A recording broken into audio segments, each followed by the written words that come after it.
think before you do. Don't act so quickly on things. Because that's what the Yetzer Hara wants us to do. He wants us to act quickly because theoretically everything should be good. On the surface of things, everything looks good. Relationships look good, sins look good, everything looks good. You have to think about things. If a person thinks about things, he'll see that most of the decisions that he would make ordinarily, he wouldn't make. Anytime somebody asks you to make an agreement for any type of financial commitment, automatically, okay, I'll get back to you. When? I'll try to do it by tomorrow. No, but I need a decision now. You may need a decision now. I'm going to get back to you tomorrow. Why? I want to sleep on it. You don't really need to sleep on it. You actually know what you want. But sleep on it anyway. Why? Because maybe if you wait long enough, some thought that you don't have now, you'll have tomorrow.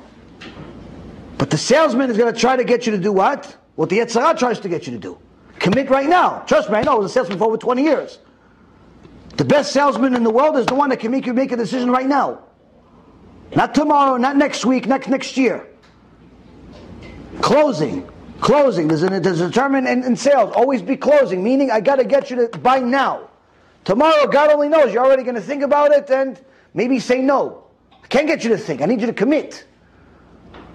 But that's what the Yetzer Hara wants you to do. He wants you to commit to the sin. He wants you to commit to now. So what you have to do is get yourself used to, I'll get back to you tomorrow. Even if you don't feel like you need to get back to them tomorrow. Unless it's a mitzvah. If it's a mitzvah and you know for sure it's a mitzvah, it's a different story. But for things of this world, mundane things, I'll get back to you tomorrow, I'll get back to you next week. No, but we need an answer today. You may need an answer today. I can't give you an answer today. Suddenly, you'll see that they could deal with tomorrow also. Oh, no, I need the money tomorrow. Okay, so I'll talk to you tomorrow. No, but if you talk to me tomorrow, the money's not going to get till the next day. Okay, so I won't get it. So I won't send it to you then. No, just get back to you tomorrow. It's fine. All of a sudden, it's fine. All of a sudden, it's fine. This, Rabotai, is very important because many times we make bad decisions because we make them too quickly. There was a guy that, in the old days, it was okay to leave your wife for an extended period of time. Today, it's not so okay. Today, if you go to the store for 5 minutes too long, are you coming home or are you leaving? No, I'm coming. I'm on the way. I'm just on the highway. You've been gone for so long. I just left 10 minutes ago. Okay, yeah, I'll be home. I'll miss you too. Rabbi, I can't come to the shiur. Why not? My wife. What do you mean your wife? It's shiur is 10 o'clock at night. She's not sleeping? Yes, she's sleeping, but she wants me to be home. Why? So you can watch her sleep? I don't know, Rabbi, but she says she needs me to be home when she's sleeping. I said, tough wife. Thank God for YouTube. Sometimes the wife is tough. Sometimes the husband's tough. You have to use your imagination. You have to use your imagination of how to deal with them. But you also have to use your intellect too. Why? Your imagination may solve your problem today, but not tomorrow. Your intellect is what's going to help you tomorrow. There was one time a guy that grew up, his father had a successful business, and as his father got older, he said, listen son, I don't know how long I have in this world, but I tell you one thing. Never make a decision right away. Anytime, especially if you're angry, don't make a decision right away. Wait until the next day. I said, okay. Shortly later, the father passed away, and the kid took over the business.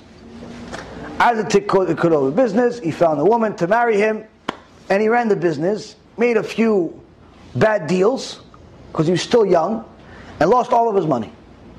He said, listen, I gotta go travel a little bit, try to make some money, and I'll come back whenever we have money. From time to time I'll send you money. Stay loyal to me. She said, okay. In those days it was okay. So he went on a journey, and every so often he would send money, without really knowing what's going on. 20 years passed. 20 years passed. He acquired wealth again, and he decided to come back home. Came back home, came back to town, and he came back to the house, and he saw his wife, although 20 years older, still good looking, and looks happy, but then suddenly some guy walks up to her and gives her a big hug, and she starts kissing him and hugging and kissing her. Chill, like, oh, who's this guy?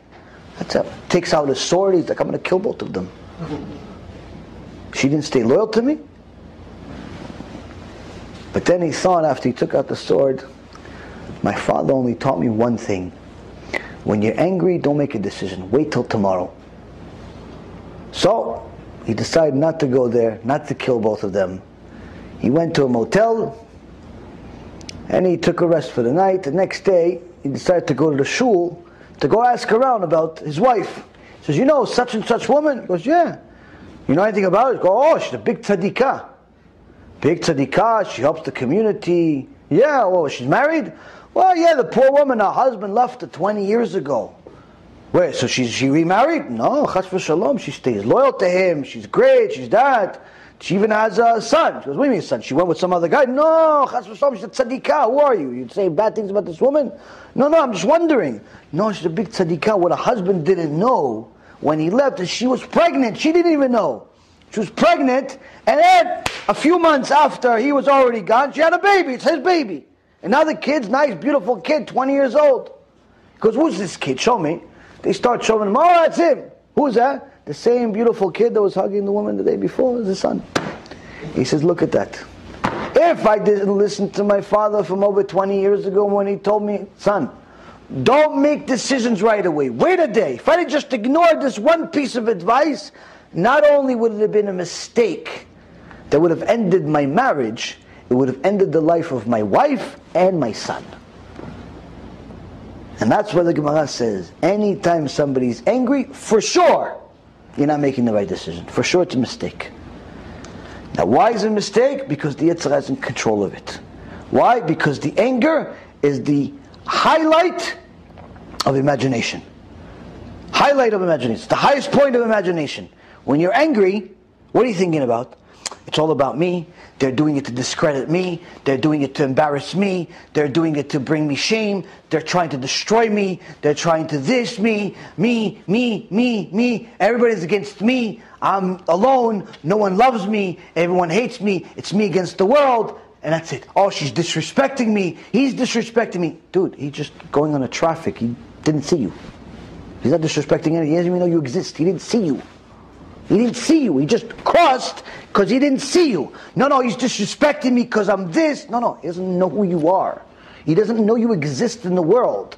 He's just some guy that lives in the same state as you for the last month. He doesn't know that you're there because he's in a hurry because his wife is pregnant and he's got his own problems and you just happen to be in the way. But no. When you're angry, you start having all of these delusions that come from your imagination that fuel your anger. And the more you express it, the more angry you become. The second you punch something, you hit something, you start cursing, you start yelling, it doesn't make your anger go down. It's fuel to the fire. People think, yeah, listen, if you're an angry person, get a punching bag. That's the worst possible thing you can do. If you get yourself used to being physical every time you're angry, guess what? Eventually it's not going to be a punching bag. It's going to be a person. If every time you're angry you want to hit a bag, guess what? One day it's not going to be a bag. It's going to be a person. Maybe your wife, your kid, your boss, your customer, somebody. But that's what secular knowledge will tell you. Why? Because they want you to think, look, there are professional people that hit the bag also. They do it for exercise. So you should too. You should too. That's not Judaism. Anger is one of the ways that the Yetzer Hara makes your imagination go crazy.